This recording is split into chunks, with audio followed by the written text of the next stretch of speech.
Գյուղը անասնապահական լավ շրջան է։ Ուղղակի բնակչությունը շատ պակաս է։ 1985 թվականին 6 մետրից ավել ձյուն է եղել այստեղ։ Հա։ Ես 3 մետր եմ տեսել 6 մետր։ տարի առաջ։ Բայց հիմա փոփոխվել է բնականորեն։ Մի քիչ լավ է, որովհետև այգեգործություն, հատկապես մրգերը բանջարեղենը մեր մոտ շատ համով է։ Բարձրադիր գոտու։ Օդը մաքուր։ Օդը մաքուր, ջուրը մաքուր։ Կարմրաշենը առանց վայոց սարի հնարավոր չի պատկերացնել։ Այսօր մեր գյուղի համար հենց առանձնահատկություն որպես խորհրդանիշ է, գյուղը նաև շատ գալիս են օտարերկրացիներ, տուրիստներ։ Գյուղում կյանքը բարգավաճում է ինչ-որ տուրիստական կենտրոն։ Անպայման գալիս են ձիերով էլ,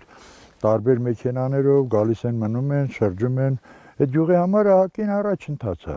Կիրակոս Գանդակեցին ասում է, որ երկրաշարժ եղավ 40 օր երկիրը տատանվում էր։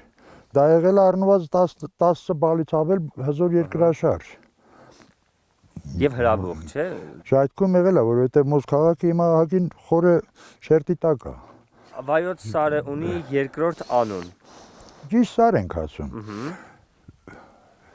Հերհեր գյուղի պատմական անունը Երերուն, երևի էդ էլ է նշանակվում սրա հետ, երերացել է, շարժվել է։